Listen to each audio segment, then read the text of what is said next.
Hey guys, Kyle the Death Knight of Anime here, bringing you my review for My Hero Academia, chapter 173, and no lie, I love the fuck out of this chapter. Like, there's so many good things in this chapter that made me say, yes, yes, yes, yes, yes, please, thank God. And it's just like, but yeah, let's get all into it. So we start off by getting a flashback with Nezu, the principal, that about how bringing Eri into the festival could result in her powers going berserk. So yeah, that does give more reason as for pretty much for Izuku and his friends to for Izuku and his friends in order to be around her, in order to keep her calm. Although part of me wonders if her powers might not actually activate until her life is in actual danger. Because in every instance we've seen her powers used, it looks like in a situation where or she's just been extremely distressed, or just or just in extreme danger almost. So yeah, I think I can't really see her powers I can't really see her powers activating until pretty much an actual event where or she's actually in danger occurs. But well, like I said, if it does, if even if it does, then there is going to be Izuku and his friends, and they're in order to back her up and just kind of keep her calm, pretty much. So yeah, um, but the biggest thing with Nezu for me in was that the second flashback we got that showcasing how the cultural festival was actually close to being shut down. And honestly, it really just shows how worse the situation keeps getting with this whole thing. Because All Might had to because at the end of the day, like everything that's going on with the villains and whatnot is all because All Might had to retire. And you know what? You know what I really like about this is how Horikoshi is showcasing and pushing further the downside to depending on heroes. The world will descend into chaos if you depend solely on one person or group to uphold the peace, and which inevitably leaves all these other government organizations blind to taking precautionary measures like better equipping the police to deal with villains, or or just or just in general, just developing better methods to protect citizens outside of just relying on heroes. Like it's like they are definitely taking precautions now, but it's like you really should have done this from the very beginning. Even during the era that All Might was considered what was the penultimate symbol of peace. Like you really shouldn't have been this dumb to really say that. Yeah, just in case, we really should develop more precautionary measures, like equipping the police to better deal with these situations. Like how seriously, you're taking the initiative now, but that's only because All Might is out of the picture as the symbol piece. Why didn't you take these precautions then?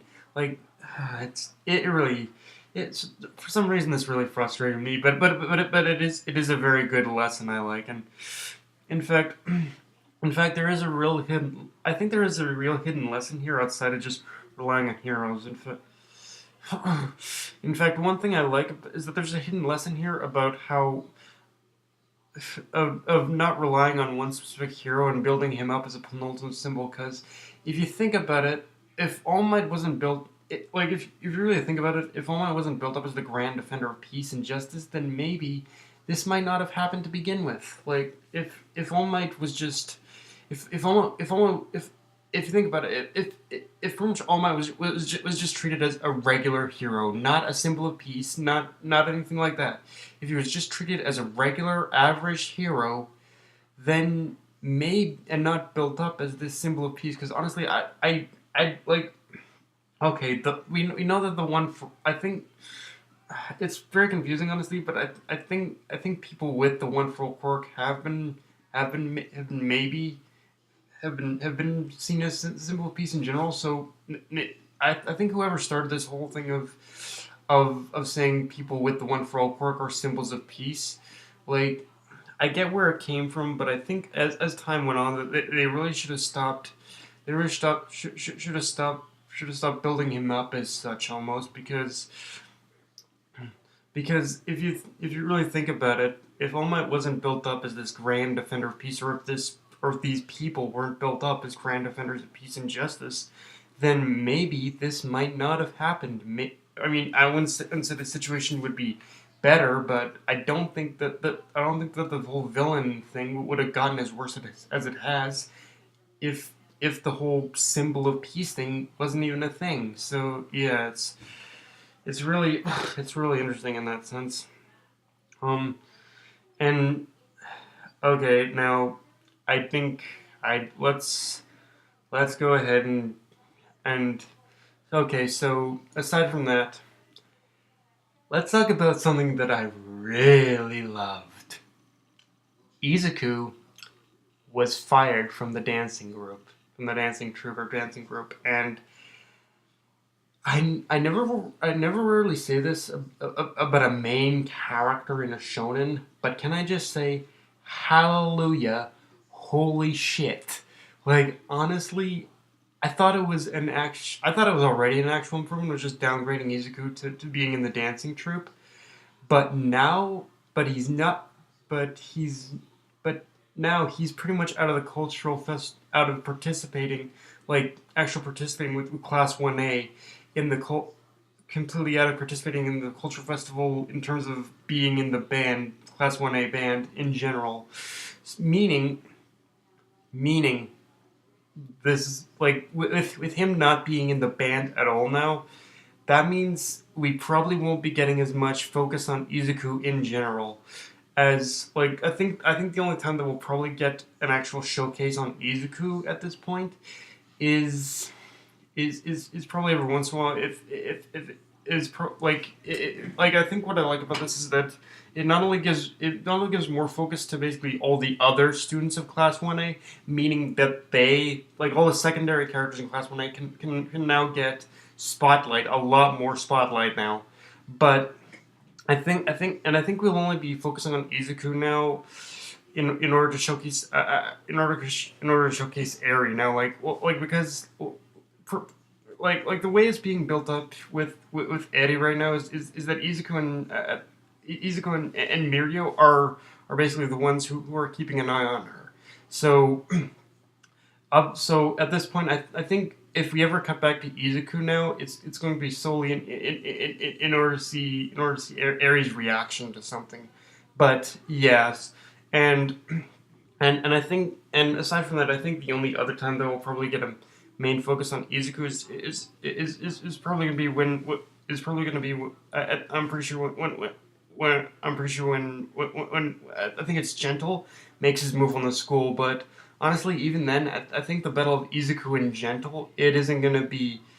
I don't think the battle of Izuku and Gentle, honestly, is even gonna be a main event. To be honest with you, like I think the battle of Izuku and Gentle is probably going to be treated more as one of those, more of a background and even kind of a secluded thing, like even kind of a secluded thing. Like it's not even gonna get.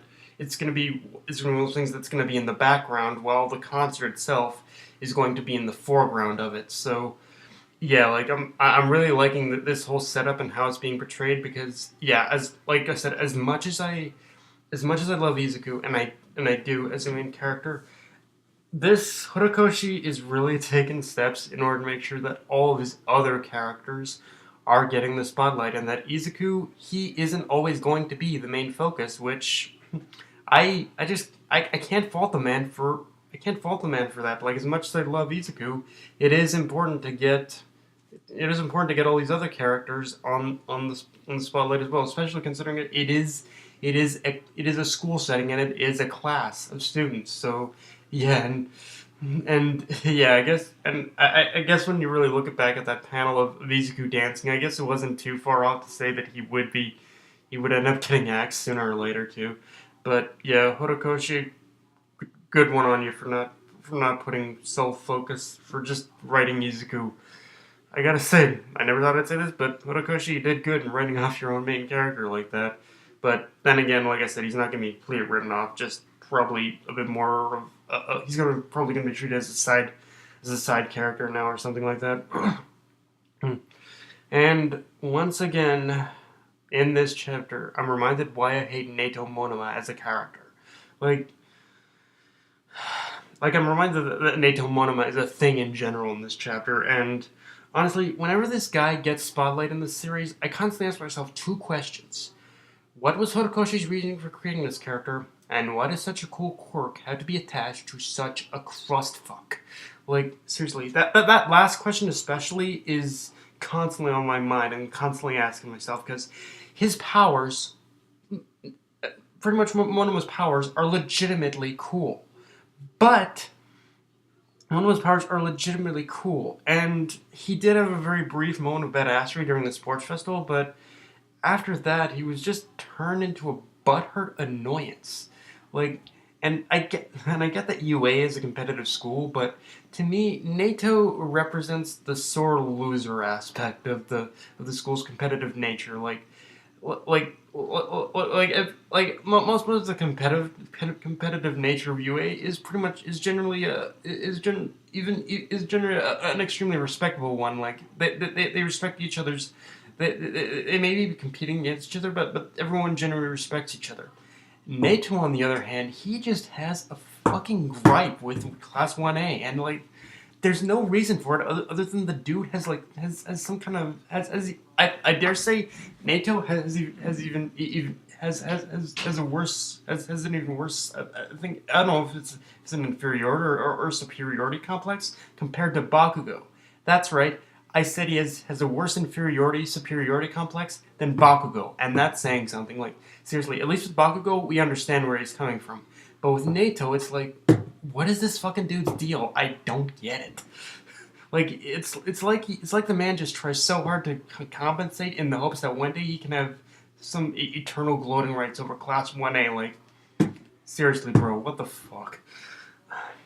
And in general, one thing I also liked about this chapter is, and I hope it does continue like this. So far, and like I said, it probably will with pretty much with it probably will, considering what Horikoshi did with Izuku. But I am liking how a lot of the chapter focused on a lot of the secondary characters and seeing what they're doing for the cultural festival. Like I think it was Njiri participating in a beauty pageant that I genuinely want her to win because her opponent looks like a fucking dress up doll compared to her, and I don't understand the mentality of the judges that would vote an opponent like her opponent against Njiri. Like, seriously, get your.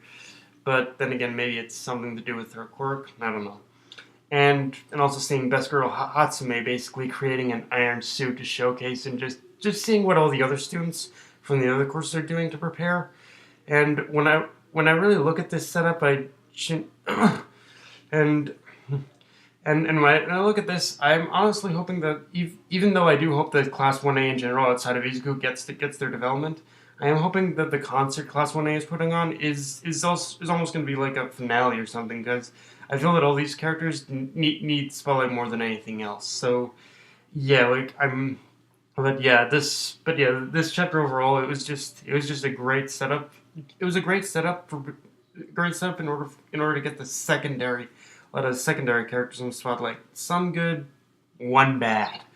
But yeah, just seeing all these secondary, I love this setup of just seeing all these secondary characters and how they're probably going to be the main focus for, I want to say, quite a while. And like I said, I'm hoping Izuku just kind of stays out of stays kind of in the background, only when we're focusing on Eddie and whenever Gentle makes his move. But